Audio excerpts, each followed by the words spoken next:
Take a moment to examine your reflection, your features, your limbs, the contours of your head. Now picture yourself transported 70,000 years into the past, standing face to face with your distant ancestor. Here's the remarkable part. They would appear almost identical to you. Equivalent stature, matching cranial capacity, identical facial architecture. Clean them up, provide contemporary grooming and clothing, and they could navigate any modern metropolis completely unnoticed. But here's the peculiar reality. Travel back another 70,000 years to 140,000 years ago, and you'd encounter essentially the same organism. Journey to 200,000 years ago, when our species first emerged, and apart from subtle variations, you're observing the same biology, the same physical form, the same fundamental anatomy. For 200 millennia, we've been essentially static. While we constructed civilizations, developed computational technology, unlocked atomic energy, and launched exploratory craft beyond our planetary system, our physical forms remained constant. Our evolutionary progress has halted, or more precisely, it decelerated to an imperceptible pace, approximately 70,000 years ago. And the explanation for this phenomenon represents one of the most compelling narratives in human history. If you're using this content as a sleep aid, excellent. That's precisely my intention in creating these narratives. Consider subscribing, and please share in the comments your current location and local time. I find it fascinating to observe Tokyo at dawn, London at midday, Los Angeles at midnight, all experiencing the same story simultaneously. It's quite beautiful when you consider it. Now you might be wondering, wait, evolutionary processes require millions of years. How can we identify a halt occurring just 70,000 years ago? Valid question. And the answer lies in our possession of a natural experiment, a comparison group. Because 70,000 years ago, an event occurred that should have dramatically accelerated human evolutionary development. Instead, it produced the opposite effect. It marked the transition when biological adaptation became secondary and cultural innovation took precedence. The event was Toba, and it nearly extinguished humanity before we truly began. Envision this scenario. It's 74,000 years ago, give or take several millennia. Modern humans have existed for approximately 130,000 years at this juncture, but our situation isn't promising. We're dispersed across Africa and possibly beginning to venture beyond. We possess intelligence, we've developed language, we can fabricate tools, but we're merely another species struggling for survival. We're not exceptional yet, we're not dominant, we're simply one variety of human among multiple types, competing for resources with Neanderthals in European territories and Denisovans in Asian regions. Then, in present-day Sumatra, Indonesia, a volcano designated Mount Toba erupts. But this isn't an ordinary eruption. This is a supervolcanic event, the largest volcanic eruption in the past 2 million years. The explosion is so colossal, it projects 670 cubic miles of rock and ash into the atmospheric layers. That's sufficient material to cover the entire United States beneath 2 feet of volcanic debris. The ash cloud disperses across the entire planet within weeks. It obscures the sun. Global temperatures plummet by up to 15 degrees Celsius in certain regions. In tropical zones, where most humans resided, temperatures decreased enough to eliminate vegetation and completely disrupt ecosystems. Animals perished in enormous numbers. Plants deteriorated. Water sources became polluted with volcanic ash. This is what researchers term a volcanic winter, and it might have persisted for years, perhaps decades. Some models indicate the climate effects continued for 1,000 years. Imagine experiencing that reality, uncertain if the sky would ever clear, uncertain if animal populations would ever return, uncertain if your offspring would have sustenance next year or the year following. The genetic evidence indicates that human populations collapsed, severely. Some calculations place the total number of breeding humans remaining on Earth at approximately 10,000 individuals. Other, more extreme models suggest as few as 2,000. From whatever population existed previously, perhaps hundreds of thousands, we were reduced to a handful of survivors, concentrated in a few refuge zones, where conditions remained barely sustainable. This is what geneticists designate a population bottleneck, and you can observe its signature encoded in our DNA today. All 8 billion humans currently alive possess remarkably limited genetic diversity compared to other species. Chimpanzees, numbering less than 300,000, exhibit more genetic variation than all of humanity combined. That's the fingerprint of Toba. That's the signature of near extinction. But here's the aspect that scientists didn't anticipate. After Toba, human evolution didn't accelerate. It decelerated, dramatically. See, typically when a species experiences a severe bottleneck like this, evolution intensifies. You've got a small population confronting extreme environmental pressure.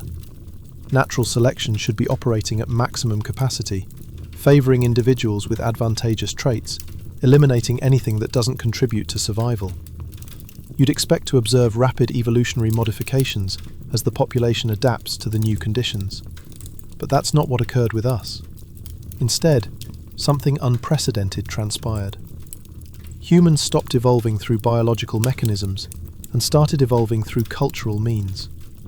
We didn't adapt to the environment by developing thicker fur or evolving different body configurations.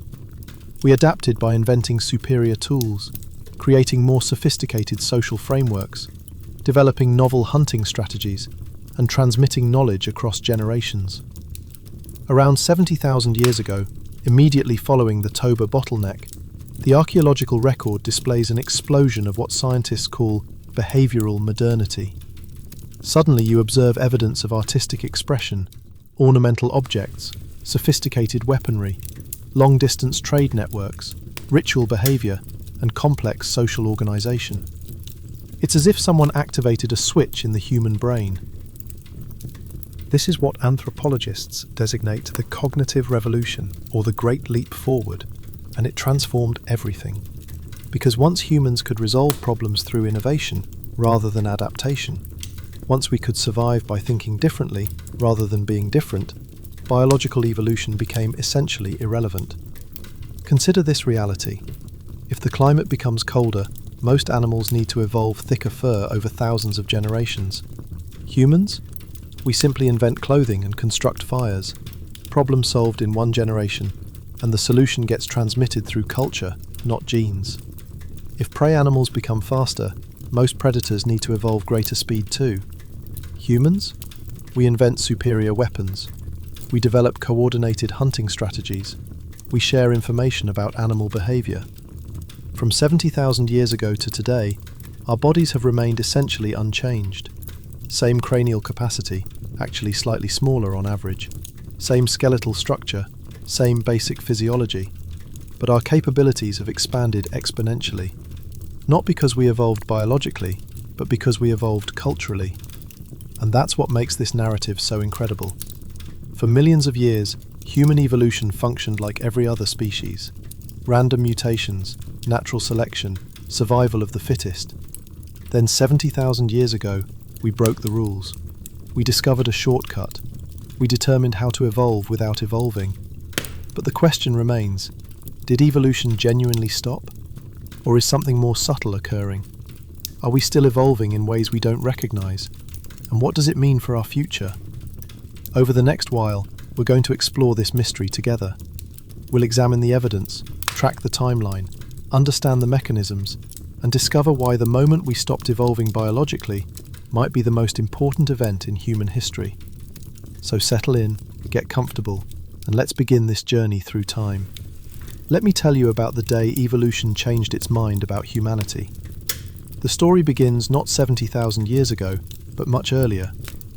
To understand why evolution stopped, we need to understand what it was doing before that moment. For millions of years, human ancestors were evolving rapidly. We were getting taller, our brains were expanding, our faces were flattening, our teeth were shrinking. Every 100,000 years brought significant changes, from Australopithecus to Homo habilis to Homo erectus to archaic Homo sapiens. Each transition marked clear biological progression. Bigger brains, better tools, more complex social behavior. Evolution was working exactly as it should, responding to environmental pressures, favouring traits that improved survival and reproduction. But then something changed. Around 300,000 years ago, anatomically modern humans appeared in Africa, and from that point forward, the pace of physical change slowed dramatically. By 200,000 years ago, humans looked essentially like we do now.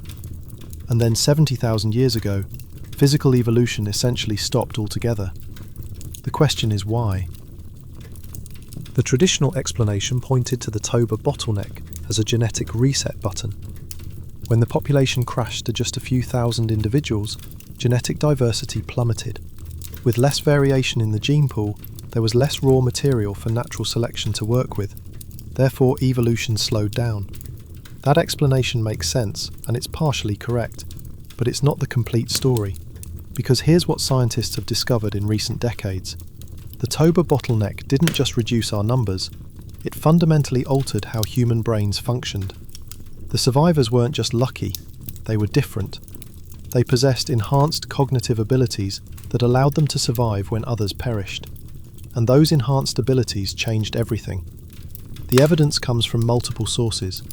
Genetic studies show that certain genes related to brain function underwent rapid selection right around the time of the bottleneck.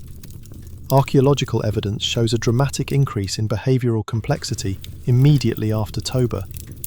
Neurological research suggests that the human brain's capacity for abstract thinking, symbolic reasoning, and complex language all reached modern levels around 70,000 years ago.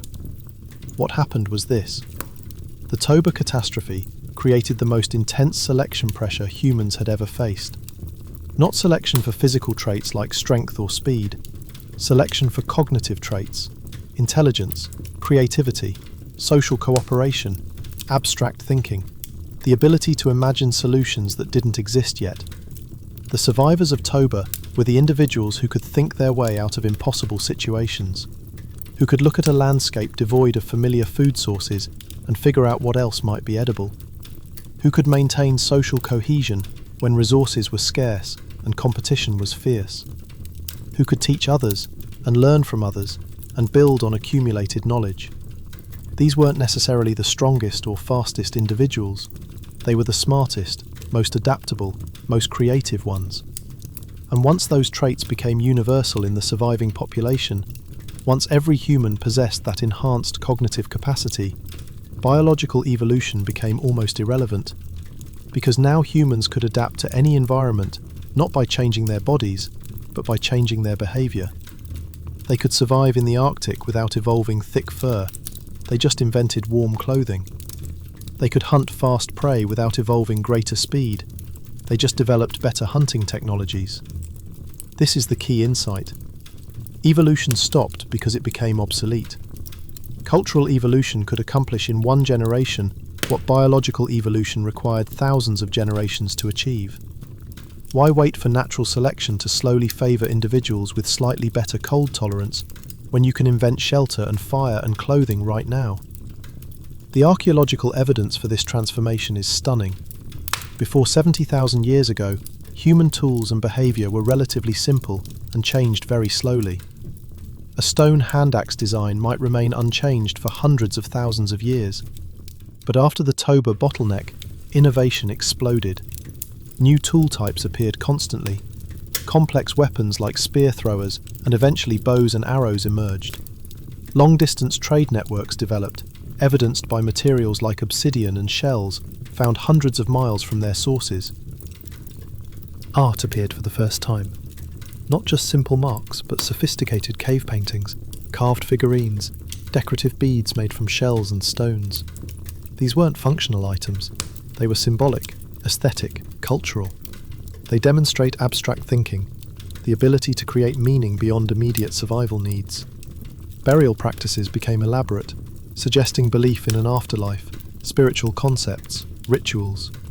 Music instruments appeared, carved from bone and ivory. All of this happened in a relatively short period after Toba. It's as if human culture suddenly shifted into high gear, and once it did, biological evolution couldn't keep pace. Culture could change in years or decades. Biology required millennia. Culture won. But evolution didn't completely stop. It continued, just much more slowly and in subtle ways. Over the past 70,000 years, humans have continued to evolve in minor ways. Lactose tolerance developed in populations that domesticated dairy animals. Sickle cell trait emerged in regions where malaria was prevalent. Tibetan populations evolved enhanced oxygen processing at high altitudes. These are real evolutionary changes, but they're small, localized, and relatively recent. They're nothing compared to the dramatic changes that characterized earlier human evolution. And here's the crucial point. Even these minor evolutionary changes are becoming less relevant as technology advances. Lactose-intolerant individuals can take enzyme supplements. Sickle cell disease can be treated medically. Altitude adaptation becomes less necessary with supplemental oxygen. Every technological solution we develop makes biological adaptation less necessary. We're living in bodies designed for a world that no longer exists. Our taste preferences evolved to make us crave sugar and fat because they were rare and valuable in ancient environments. Now they're abundant, and those same preferences contribute to obesity and diabetes. Our stress responses evolved to handle immediate physical threats like predators.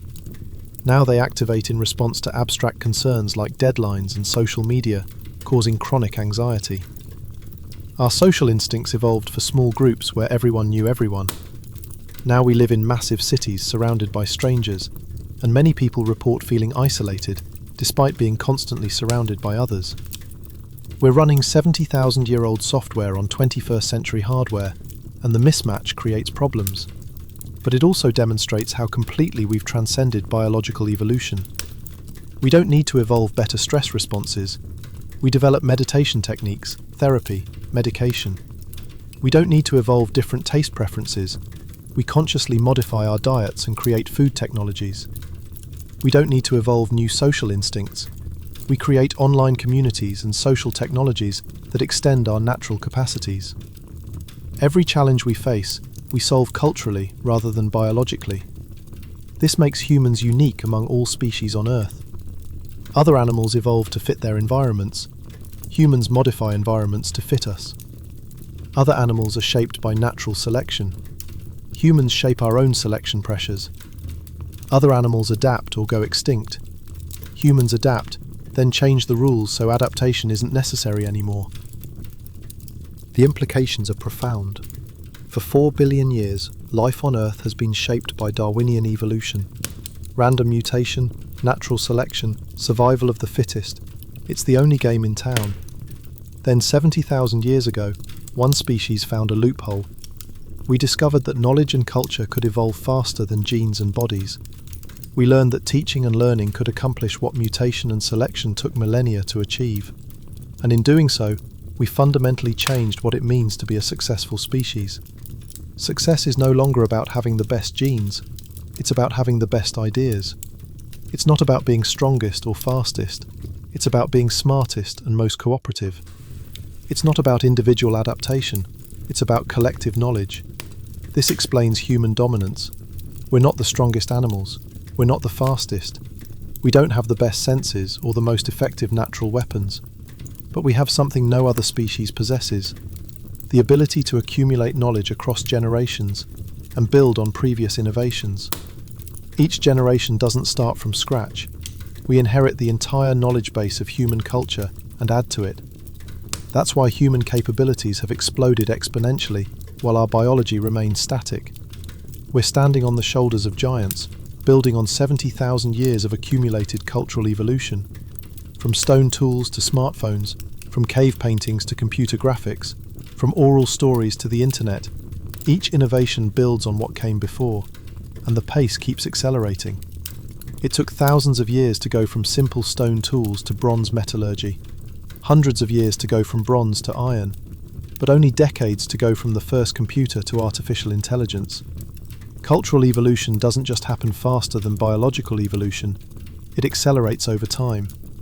This is why the 70,000-year mark is so significant. That's when the switch flipped, when cultural evolution became dominant and biological evolution became secondary, when human history stopped being primarily about what we are and started being about what we know and what we can do. Looking forward, this trend will only intensify. We're developing technologies that might allow us to transcend biological limitations entirely. genetic engineering that could let us consciously direct our own evolution rather than waiting for natural selection, artificial intelligence that might augment or even replace certain cognitive functions, cybernetic enhancements that could give us capabilities no biological evolution could produce.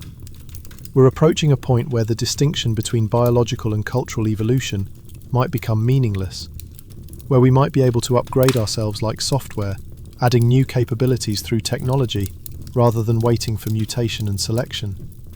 Whether that's exciting or terrifying depends on your perspective, but it's the logical continuation of the process that began 70,000 years ago when we stopped evolving and started innovating. So here we are, the species that broke evolution, the descendants of the bottleneck survivors who were selected for their ability to think, to innovate, to cooperate, to learn. We carry 70,000 years of cultural evolution in our knowledge and technologies, but we're still walking around in essentially the same bodies our ancestors had when they emerged from the Toba catastrophe. That's not a limitation. It's a testament to just how effective cultural evolution has been. We didn't need to change our bodies to conquer every environment on Earth. We didn't need to evolve wings to fly or gills to explore the oceans. We just needed to think creatively and work cooperatively. We needed culture, not evolution. The next time someone asks why humans stopped evolving, you can tell them this. We didn't stop because we reached perfection. We stopped because we developed something better than evolution. The ability to change ourselves through knowledge and culture, instead of waiting for random mutations and natural selection to gradually reshape our genes. We're the species that evolved the ability to stop evolving, and that might be the most successful adaptation in the history of life on Earth. We evolved to transcend evolution itself. We developed brains capable of solving any problem, adapting to any environment, overcoming any challenge, not through slow biological change, but through rapid cultural innovation. 70,000 years ago, a volcanic eruption nearly ended humanity. Instead, it created us. It selected for the cognitive abilities that would let us dominate the planet. It marked the moment when biology stopped being our primary constraint and culture became our primary tool. It's when human history truly began. And as you drift off to sleep tonight, remember this. You're part of this story. Every person alive today is a descendant of those bottleneck survivors. We all carry the same genetic legacy, the same enhanced cognitive capacity, the same cultural inheritance. We're all products of the moment when evolution stopped and something better began. That's a profound thought to rest with, that we're all connected, all part of the same story, all beneficiaries of the same cognitive revolution that happened 70,000 years ago. When humans learned to think their way out of extinction, and in doing so, changed the rules of life itself. Sweet dreams, and may your rest be as peaceful as our ancient ancestors sitting around fires, knowing they'd survived the unsurvivable, ready to build a future that evolution alone could never have created. Let's examine how cultural adaptation replaced biological evolution through specific examples. Fire represents perhaps the perfect illustration. Humans have controlled fire for at least 400,000 years, possibly longer. But around the time of the cognitive revolution, fire use became systematic and universal. Every human group could start fire reliably, maintain it indefinitely, and employ it for numerous purposes. Cooking, obviously, but also heating, illumination, protection from predators, tool manufacturing, and landscape management. Fire permitted humans to survive in climates that would otherwise prove fatal. Neanderthals inhabiting Ice Age Europe required massive bodies and enormous metabolic rates to maintain warmth. Modern humans simply ignited fires. When contemporary humans migrated into Europe, they didn't require hundreds of thousands of years evolving cold weather adaptations. They wrapped themselves in animal skins and gathered around fires. Cultural adaptation in action. Clothing provides another perfect example. Creating fitted clothing isn't simple. You must kill animals, remove their hides, scrape them clean, treat them to prevent decomposition, cut them into patterns, and sew them together using bone needles and plant fibre or animal sinew thread. Every step requires specialised knowledge and tools. But once humans mastered this process, probably around 70,000 years ago, Based on genetic evidence of clothing lice diverging from head lice, they could survive anywhere. Tropical Africa, Arctic Siberia. Location didn't matter. They simply adjusted their clothing. No biological adaptation required. Compare this to every other animal on Earth. When mammals colonized different climate zones, they evolved different fur types. Polar bears possess dense, water-resistant coats. Desert foxes have thin, heat-dissipating fur. This took millions of years of evolution.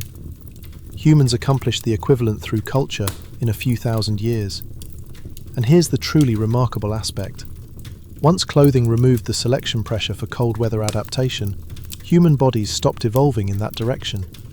We remained tropical animals anatomically, tall, slender, poorly insulated. Our biology never matched our distribution because it didn't need to. Culture was handling the adaptation faster than biology ever could. The same pattern repeated with diet. Humans are supposed to be omnivores, consuming a relatively diverse diet of fruits, vegetables, meat, nuts, whatever's available. That's what our digestive systems are optimized for. But cultural innovations allowed us to eat things we absolutely shouldn't be able to consume. Grains, for example. Raw grain is almost indigestible for humans. We lack the specialized gut bacteria that true seed eaters possess. But we determined that if you grind grain into flour and cook it, suddenly it becomes a rich calorie source. Processing through culture rather than evolution. Same with dairy. Most adult humans are lactose intolerant. That's the default state for mammals. You produce the enzyme to digest milk as an infant, then lose that ability after weaning. Makes perfect sense from an evolutionary perspective. But around 10,000 years ago, some human populations in Africa and Europe developed animal herding. Suddenly, you've got access to cow's milk, goat's milk, sheep's milk, a rich source of calories and nutrients. The problem is, most adults can't digest it. Now, in a few populations, there was a genetic mutation that allowed lactase persistence, the ability to digest lactose as an adult. This mutation did spread through natural selection because it was so advantageous. But notice what's interesting here. Humans didn't wait for the mutation. They started consuming dairy products immediately, using cultural techniques. Fermentation to create yogurt and cheese, which are lower in lactose. Processing and cooking methods that break down lactose. By the time the genetic adaptation appeared, humans had already culturally adapted to dairy consumption. This is the new pattern of human evolution.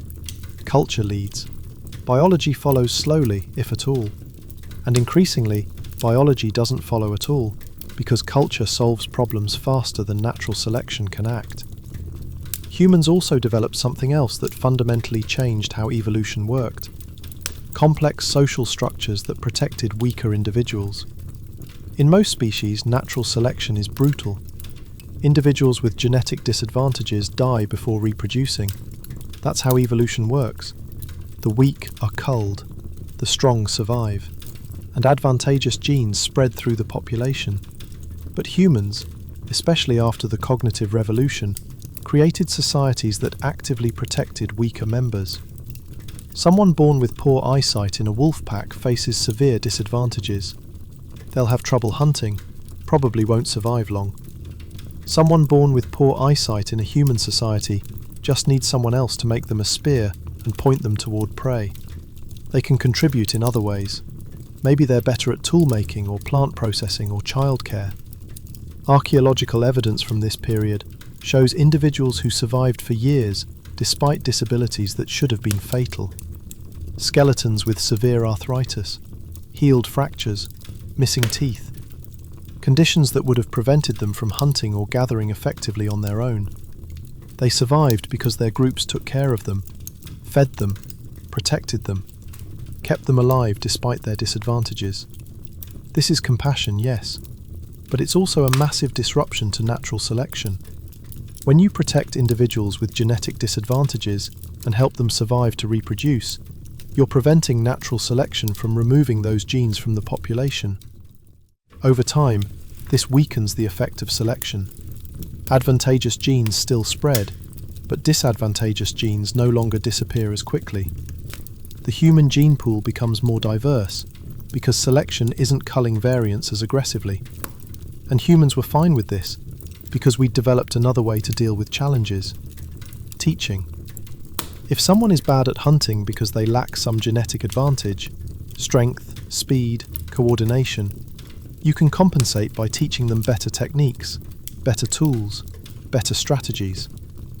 Cultural knowledge can overcome genetic disadvantage in ways that would be impossible for any other species. This created a feedback loop. Better cultural knowledge meant more individuals could survive and reproduce, regardless of genetic fitness. More individuals surviving meant more potential innovators. More innovators meant faster cultural evolution. Faster cultural evolution meant even less pressure for biological evolution. The species that had once been shaped by brutal natural selection during the bottleneck had now created a cushion against selection pressure. They were insulating themselves from evolution. Language was the key to all of this. Language allowed the transmission of complex knowledge. Language allowed planning and coordination. Language allowed abstract reasoning and symbolic thinking. And language, unlike genes, could spread instantly. A brilliant innovation developed by one individual could be shared with their entire tribe in an afternoon, with neighbouring tribes in a few weeks, across an entire continent in a generation.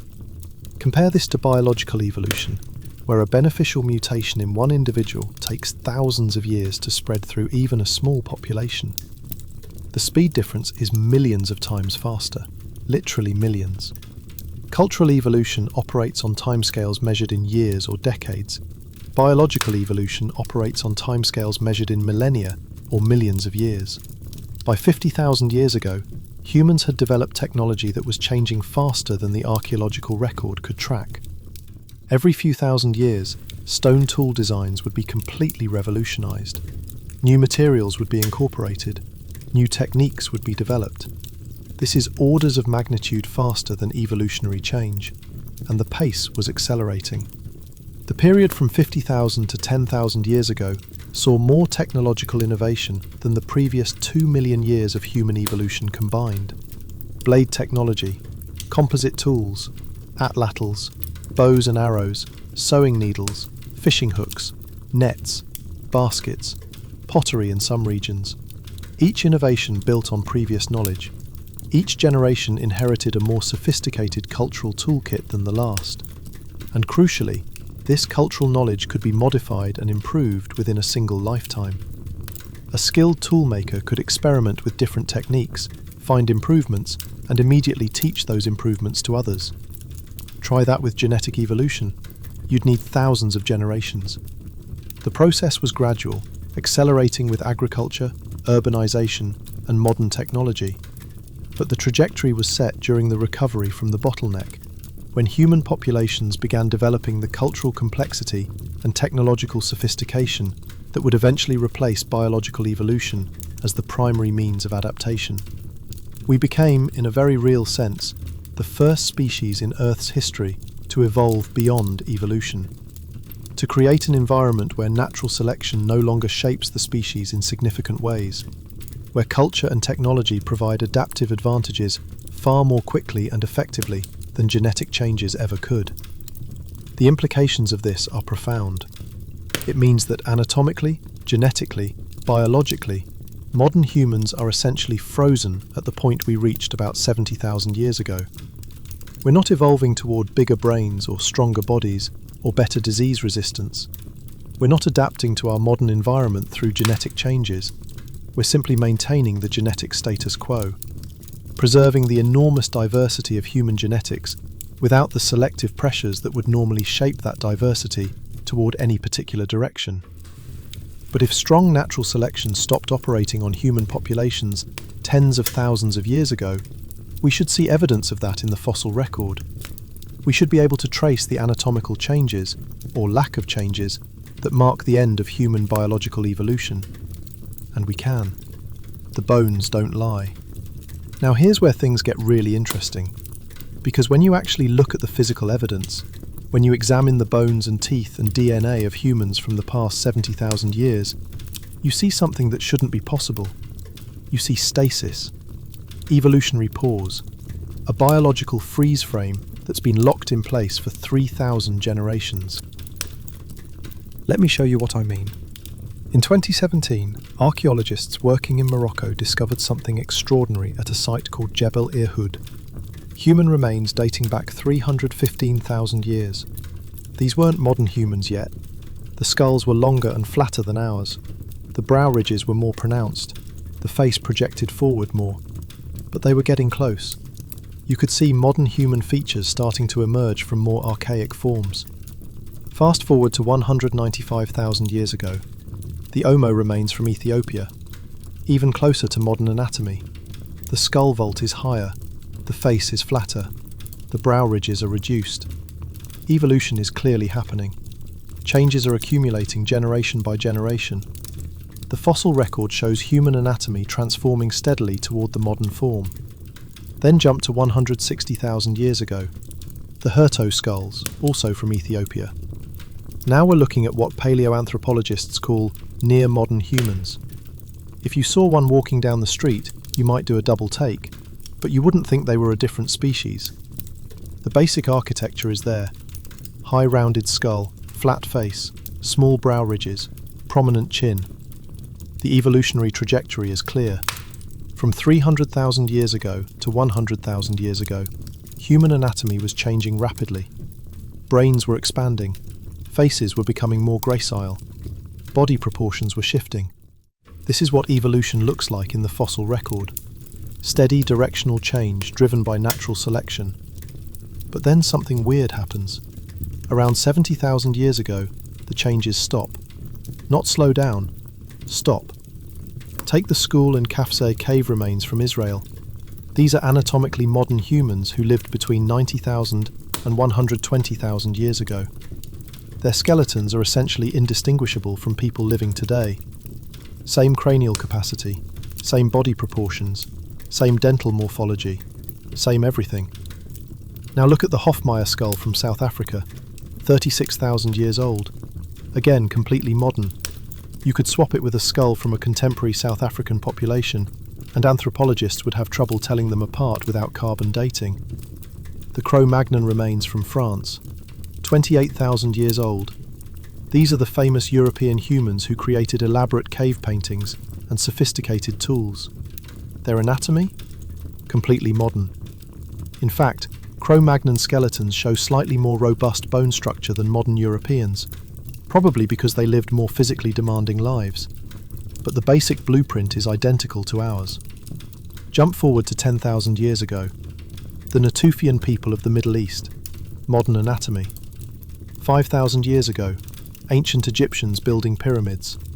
Modern anatomy. 2,000 years ago, Romans building their empire. Modern anatomy. You see the pattern?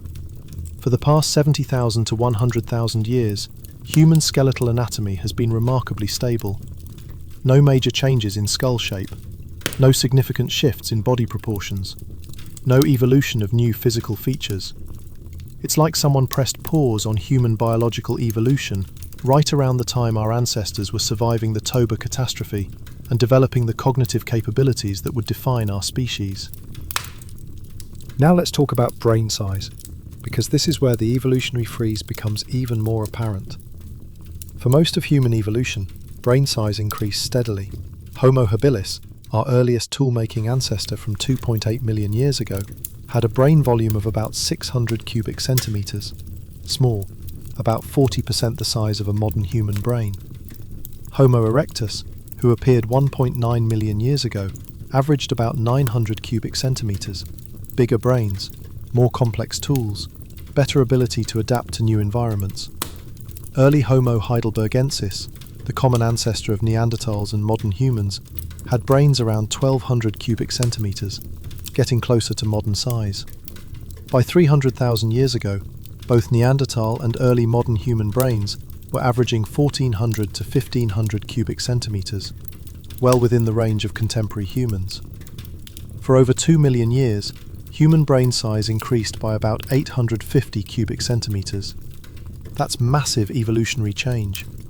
Bigger brains meant better problem solving, more complex social behavior, enhanced ability to learn and transmit culture.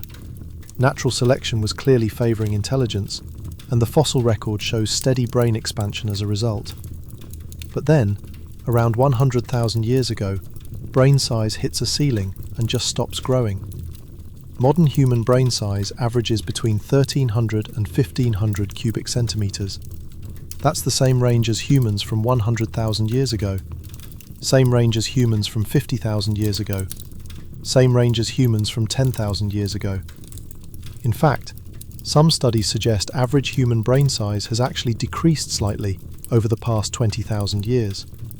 Not because we're getting dumber, but probably because we've developed such complex social structures and accumulated so much cultural knowledge that we don't need quite as much raw processing power. We can rely on collective intelligence instead of individual brain power. But even that decrease is tiny. We're talking about maybe a 10% reduction over 20,000 years, and only in some populations. The basic architecture hasn't changed at all. Compare that to the 2 million years before, when brains were doubling in size.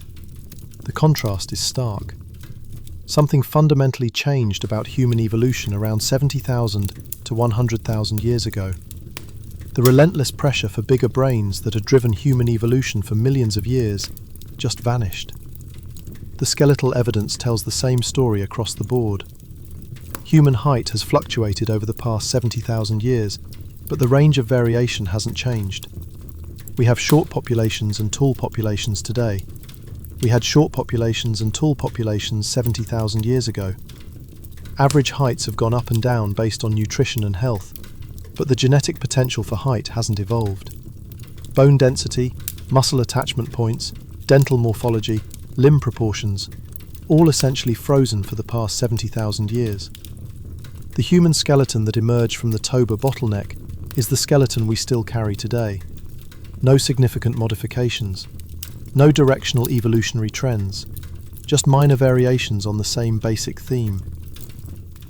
This anatomical stasis extends to our genetics as well.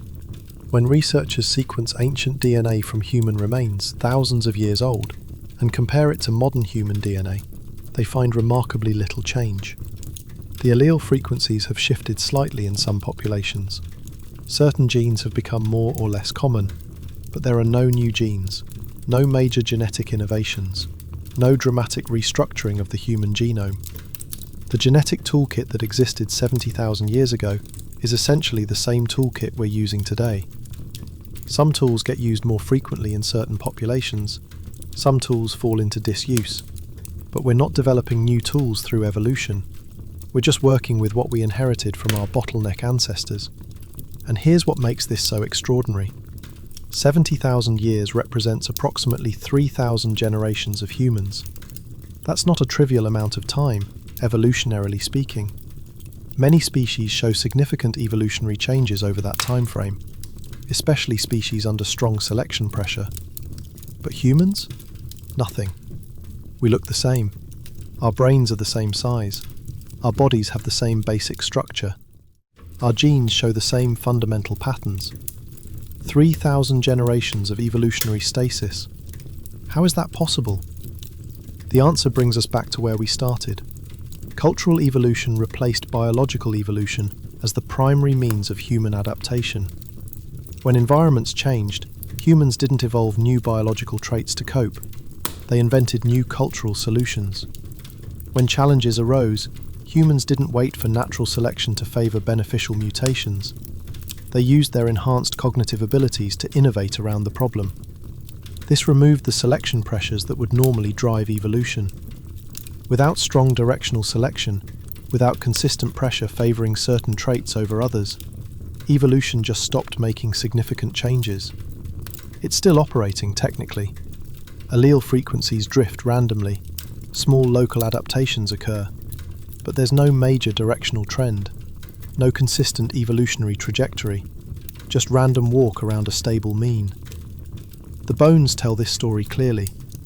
From 300,000 years ago to 100,000 years ago, we see steady evolutionary change. Human anatomy transforming, brains expanding, bodies adapting. From 100,000 years ago to today, essentially nothing.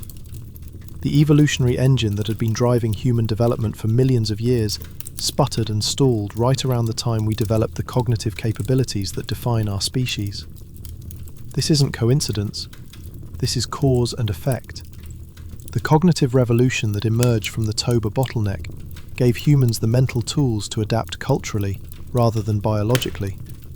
And once cultural adaptation became possible, biological adaptation became unnecessary. Evolution didn't need to make us stronger or faster or more resistant to cold. Culture handled all of that. Evolution didn't need to give us better vision or sharper teeth or more efficient digestive systems. Technology and food processing took care of those challenges. For the first time in the history of life on Earth, a species had developed a way to adapt that was faster, more flexible, and more powerful than evolution itself. And once that happened, evolution essentially became obsolete for that species. We see this pattern continuing right up to the present day. Modern humans face challenges that would normally drive strong selection. Diseases, environmental changes, dietary shifts, competition for resources. But instead of evolving biological responses, we develop cultural and technological solutions. Medicine treats diseases that would have killed our ancestors. Engineering creates comfortable environments regardless of external climate. Agriculture and food science ensure adequate nutrition even in regions that couldn't naturally support human populations.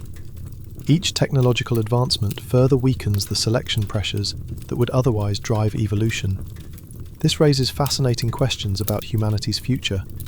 If we haven't evolved significantly in 70,000 years, will we ever evolve again? Or have we permanently transcended the need for biological change? The answer depends on what happens with human civilization and technology over the coming millennia. If modern technology and medicine remain available, if we continue solving problems culturally rather than biologically, then evolution will likely continue operating at its current glacial pace. Minor local adaptations might occur. Allele frequencies might shift, but major anatomical or cognitive changes seem unlikely. The selection pressures simply aren't strong enough.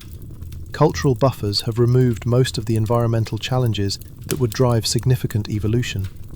However, several scenarios could potentially restart human biological evolution. First, major civilizational collapse.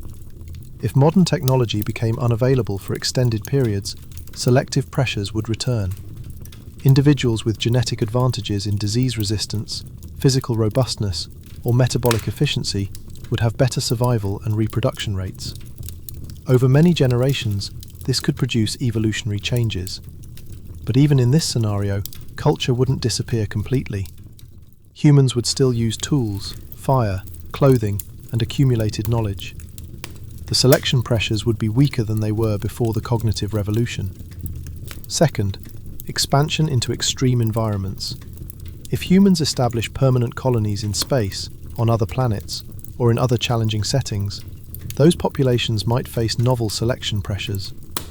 A population living on Mars for thousands of generations might evolve adaptations to low gravity, high radiation, or different atmospheric composition. But again, technology intervenes. Rather than waiting for evolution, we can engineer environments that maintain Earth-like conditions, develop protective equipment and medical treatments, or even use genetic engineering to pre-adapt humans to new environments. Third, deliberate genetic modification. This is perhaps the most likely path forward, but it's not evolution in the Darwinian sense. It's directed genetic change. Humans consciously modifying their own genomes to achieve specific goals. We're already seeing early stages of this with gene therapy for genetic diseases, CRISPR technology for precise genetic editing, pre-implantation genetic diagnosis to select embryos without disease alleles. These technologies will likely become more sophisticated and widely available over time. Future humans might be able to enhance cognitive abilities, extend lifespan, improve physical capabilities, resist diseases, all through direct genetic modification rather than waiting for random mutation and natural selection. This would be evolution of a sort, but intentional, rapid, directed towards specific goals. More like software updates than biological evolution. Fourth, artificial intelligence and human-machine integration. As AI becomes more sophisticated, humans might augment their biological capabilities with technological enhancements, neural interfaces, cognitive prosthetics, body modifications that blend biological and mechanical components. This would represent a new form of adaptation that transcends the biological entirely. Not evolution in any traditional sense, but something new. Post-biological adaptation, where the distinction between natural and artificial becomes meaningless. Each of these scenarios represents a different possible future for humanity, but they all share one commonality. Biology alone is no longer sufficient. Whether through cultural adaptation, technological enhancement, genetic engineering, or cybernetic integration, humans are adapting through non-biological means. The era of Darwinian evolution shaping humanity ended 70,000 years ago. What comes next is something different, something unprecedented in the history of life on Earth. But let's bring this back to the present, to you, listening to this right now, descendant of those bottleneck survivors who discovered cultural evolution. What does this history mean for your life today? In some ways, we're living in bodies fundamentally mismatched to our current environment. Your brain evolved for remembering fruit tree locations and recognizing predators in tall grass, not for processing spreadsheets and navigating social media. Your digestive system evolved for a varied diet of wild plants and occasional meat, not for processed foods high in sugar and refined carbohydrates. Your stress responses evolved for handling immediate physical threats, not abstract worries about deadlines and financial security. This mismatch explains much about modern human problems. We crave sugar and fat because they were rare and valuable in ancestral environments, leading to obesity in a world where they're abundant. We feel anxious about social status because our ancestors' survival depended on their position in small social groups, causing stress in a world where we're constantly comparing ourselves to thousands of people online. We struggle with sedentary lifestyles because our bodies evolved for constant movement, contributing to numerous health problems. These are real challenges stemming directly from the fact that we stopped evolving 70,000 years ago. Our biology is frozen in the Upper Paleolithic, while our culture has sprinted ahead into the 21st century. But here's the remarkable thing. We know this. We understand the mismatch, and we can deliberately create cultural solutions to compensate. We can consciously choose healthier diets despite our evolved cravings. We can develop stress management techniques that calm our overactive threat responses. We can design environments and habits that incorporate the physical activity our bodies need. We can recognize that our social instincts evolved for small groups and deliberately limit our social comparisons, or create smaller communities within larger societies. This is cultural evolution, operating at the individual level, using knowledge about our evolved biology to make better choices. And as our understanding of human nature deepens through psychology, neuroscience, and evolutionary biology, our ability to create adaptive cultural solutions improves. We're getting better at being human in ways that evolution alone could never have achieved. There's also something profound and humbling about understanding our evolutionary history. Every person alive today is a descendant of those few thousand survivors who made it through the Toba bottleneck. We're all carrying the same genetic legacy. We all share the enhanced cognitive abilities that emerged from that catastrophe. When you look at another person, anyone, anywhere in the world, you're looking at a fellow descendant of that small population that almost went extinct 74,000 years ago. The genetic differences between human populations are trivial. We've been separated for at most 70,000 years, and for most of that time, there was still gene flow between groups through migration and interbreeding. In evolutionary terms, we're all essentially identical. The real differences between human groups are cultural, not biological. The languages we speak, the technologies we use, the customs we follow, the beliefs we hold. And crucially, cultural differences are learned, not inherited. Anyone can learn any culture given sufficient exposure and time. This has implications for how we think about human diversity and human unity. We're one species, one family, all products of the same evolutionary history. all beneficiaries of the same cognitive revolution. The things that divide us are superficial and cultural. The things that unite us are deep and biological. This perspective doesn't erase cultural differences or make them less important. Culture is enormously important. It's how we've adapted to different environments, solved different problems, created different forms of beauty and meaning. But it reminds us that underneath the cultural diversity, there's a shared humanity. We all have the same basic needs, the same fundamental psychology, the same capacity for love, creativity, cooperation, and understanding. We're all running the same basic biological software, just with different cultural applications installed. Understanding that we stopped evolving 70,000 years ago also gives us perspective on contemporary challenges. Many of our current problems stem from the fact that our biology hasn't kept pace with our cultural changes. We're Stone Age humans trying to navigate a modern world. But recognizing this mismatch is the first step toward addressing it. We can't change our biology quickly, not through natural evolution anyway. But we can change our culture, our environment, our habits. We can create societies and lifestyles that better align with our evolved nature. We can design cities that promote walking and social interaction. We can develop technologies that enhance rather than hijack our attention systems. We can create economic systems that satisfy our needs for purpose and community rather than just material consumption. This is cultural evolution operating at the societal level, using knowledge about human nature to create better conditions for human flourishing. And unlike biological evolution, cultural change can happen quickly. Within a generation, we can transform how societies function. Within a lifetime, we can see dramatic improvements in human welfare and happiness. We're not stuck with our current state. We can adapt through culture just like our ancestors did after Toba. So as we come toward the end of this journey through time, what have we learned? 70,000 years ago, humanity nearly ended. A volcanic eruption in Indonesia triggered a climate catastrophe that reduced our population to perhaps just a few thousand individuals. This bottleneck should have accelerated our biological evolution. Instead, it had the opposite effect.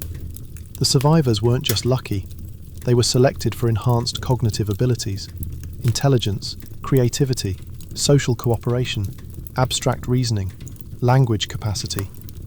These abilities allowed them to survive when others perished.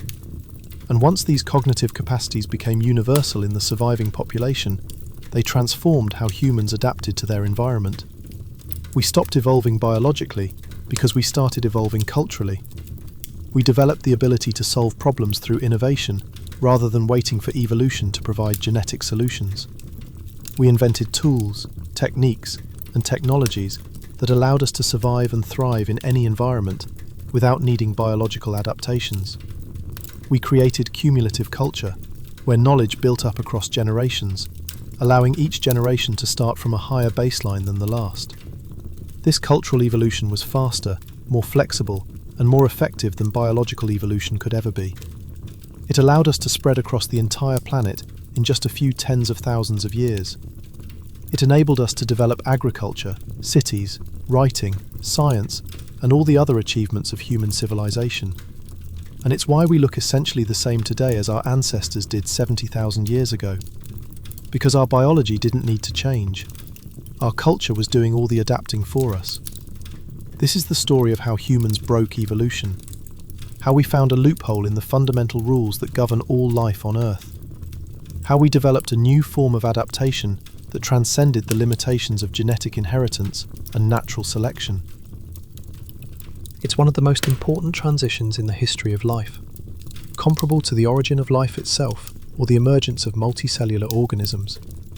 We're now living in the world that this transition created, where human success is determined more by knowledge and culture than by genes and biology, where each generation inherits not just DNA, but the accumulated wisdom of thousands of generations of ancestors, where we can adapt to new challenges in years rather than millennia. We are Homo sapiens, the wise humans, the species that stopped evolving biologically because we learned something better. We are the descendants of the bottleneck survivors, carrying their genetic legacy and their cognitive gifts. We are cultural beings in biological bodies, Stone Age brains navigating a modern world, forever changed by events that happened 74,000 years ago. And as you drift off to sleep tonight, remember this story. Remember that you are part of an unbroken line stretching back through countless generations to those few thousand survivors who made it through humanity's darkest hour. Remember that every human alive today shares that same heritage, that same genetic legacy, that same cognitive capacity. We are all connected, all part of the same story, all beneficiaries of the cognitive revolution that emerged from the ashes of catastrophe. The evolution that stopped 70,000 years ago gave us something better than continuous biological change. It gave us the stability and consistency to develop complex cultures. It gave us the cognitive tools to adapt through learning rather than through genes. It gave us the ability to consciously direct our own future rather than being passive subjects of natural selection.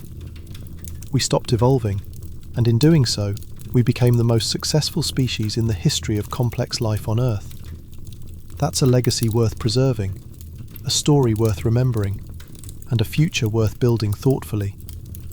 As you rest tonight, consider the profound journey our species has taken, from the brink of extinction to global dominance, from biological evolution to cultural revolution, from passive subjects of natural selection to active architects of our own destiny. The path wasn't easy. Our ancestors faced unimaginable hardships, climate catastrophes, predators, starvation, disease, competition with other human species. They survived not because they were the strongest or fastest, but because they were the smartest, the most creative, the most cooperative. They learned to share knowledge, to build on each other's innovations, to work together toward common goals. These same qualities remain our greatest strengths today. In a world of increasing complexity and rapid change, our ability to learn, adapt, and cooperate culturally, rather than biologically, is more valuable than ever. We face challenges our ancestors never imagined: climate change, pandemic diseases, technological disruption, global conflicts. But we have tools they never possessed: scientific understanding, advanced technology, global communication, the accumulated knowledge of countless generations. We can solve these problems the same way our ancestors solved theirs: through innovation, through cooperation, through cultural adaptation. We don't need to wait for evolution. We can act now. We can create the solutions we need. We can build the future we want. This is the gift of the cognitive revolution: the ability to change ourselves and our world through culture rather than waiting for biology to catch up. And as you settle into sleep, let this knowledge bring you peace. You are part of something larger than yourself, part of a story that began with near extinction and transformed into the most remarkable success story in natural history. You carry within you the same cognitive abilities that saved our species 70,000 years ago. It's one of the most important transitions in the history of life, comparable to the origin of life itself or the emergence of multicellular organisms. We're now living in the world that this transition created, where human success is determined more by knowledge and culture than by genes and biology, where each generation inherits not just DNA, but the accumulated wisdom of thousands of generations of ancestors, where we can adapt to new challenges in years rather than millennia. We are Homo sapiens, the wise humans, the species that stopped evolving biologically because we learned something better. We are the descendants of the bottleneck survivors, carrying their genetic legacy and their cognitive gifts. We are cultural beings in biological bodies, Stone Age brains navigating a modern world, forever changed by events that happened 74,000 years ago. And as you drift off to sleep tonight, remember this story. Remember that you are part of an unbroken line, stretching back through countless generations to those few thousand survivors who made it through humanity's darkest hour. Remember that every human alive today shares that same heritage, that same genetic legacy, that same cognitive capacity. We are all connected, all part of the same story, all beneficiaries of the cognitive revolution that emerged from the ashes of catastrophe. The evolution that stopped 70,000 years ago gave us something better than continuous biological change. It gave us the stability and consistency to develop complex cultures. It gave us the cognitive tools to adapt through learning rather than through genes. It gave us the ability to consciously direct our own future rather than being passive subjects of natural selection. We stopped evolving, and in doing so, we became the most successful species in the history of complex life on Earth. That's a legacy worth preserving, a story worth remembering, and a future worth building thoughtfully. As you rest tonight, consider the profound journey our species has taken, from the brink of extinction to global dominance, from biological evolution to cultural revolution, from passive subjects of natural selection to active architects of our own destiny. The path wasn't easy.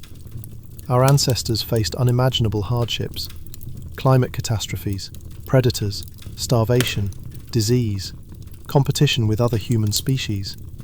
They survived not because they were the strongest or fastest, but because they were the smartest, the most creative, the most cooperative. They learned to share knowledge, to build on each other's innovations, to work together toward common goals. These same qualities remain our greatest strengths today. In a world of increasing complexity and rapid change, our ability to learn, adapt, and cooperate culturally rather than biologically is more valuable than ever. We face challenges our ancestors never imagined: climate change, pandemic diseases, technological disruption, global conflicts. But we have tools they never possessed: scientific understanding, advanced technology, global communication, the accumulated knowledge of countless generations. We can solve these problems the same way our ancestors solved theirs: through innovation, through cooperation, through cultural adaptation. We don't need to wait for evolution. We can act now. We can create the solutions we need. We can build the future we want. This is the gift of the cognitive revolution: the ability to change ourselves and our world through culture, rather than waiting for biology to catch up. And as you settle into sleep, let this knowledge bring you peace. You are part of something larger than yourself, part of a story that began with near extinction and transformed into the most remarkable success story in natural history. You carry within you the same cognitive abilities that saved our species 70,000 years ago.